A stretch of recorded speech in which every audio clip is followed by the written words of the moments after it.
हर समय नाम जप करो और इनको दबा करके अपने अनुकूल कर लो, पक्का ये अनुकूल हो जाएंगे। इनकी सत्ता केवल इतनी है, हम इनको सहयोग देते हैं, बस सहयोग देना बंद कर दे तो अभी तुम्हारे अधीन हो जाए। आपके बिना इनकी सत्ता ही नहीं। सब कर परम प्रकाशक जोई, वही आत्मस्वरूप भगवान यही विराजमान है और वो आपके स्वामी हैं, वो आपको सहयोग कर रहे हैं। पर हमसे गलती हो रही, हम आज्ञा का उल्लंघन करके मन को सहयोग दे रहे, इसलिए मन हमको अपने अधीन किए हुए।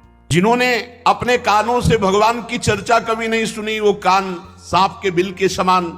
जिन्होंने नेत्रों से संतों के दर्शन नहीं किए, वे नेत्र मोर के पंख के दिखने वाले व्यर्थ आग के समान।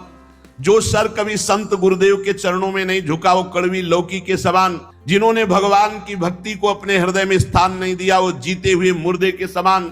जो जीव भगवान के गुणों का गान नहीं करती, वो मेढक के जीव के समान। वह हृदय वज्र के समान कड़ा और निष्ठुर है, जो भगवान का चरित्र सुनकर आनंदित नहीं होता। भगवान की चर्चा कामधेनु के समान है, सब सुख देने वाली है। जो भगवान की चर्चा कहता सुनता रहता है तो मोह का नाश हो जाता है, अद्भुत ज्ञान प्रकट हो जाता है। जो पाखंड का आश्रय लेते हैं, भगवान के चरणों से विमुख है, वही ऐसा कहते कि निर्गुण ब्रह्म कोई और है, वही ब्रह्म।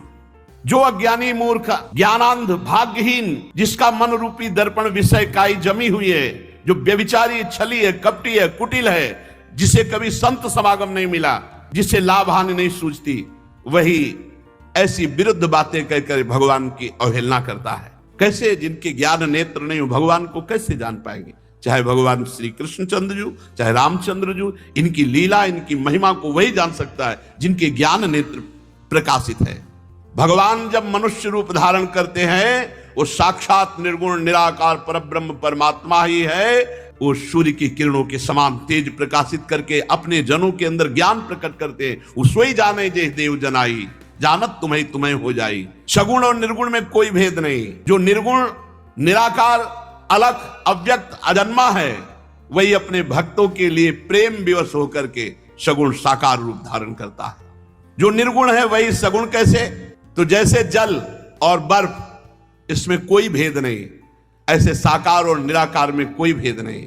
जो खूब नाम जप करते हैं उनको कोई भ्रम नहीं रह जाता। जहां नाम है वहां ज्ञान रूपी सूर्य है, वहां मोह का प्रसंग कैसा? भगवान सच्चिदानंद है, मोह रूपी रात्रि का लेस भी प्रवेश नहीं हो सकता। इसलिए हर शोक, ज्ञान, अज्ञान, अहंता, अभिमान, ये सब जीव के अंदर होता है, प्रभु के अंदर नहीं। प्रभु तो परमानंद स्वरूप ब्रह्म है। इस बात को जो जान जाता है वो निहाल हो जाता है।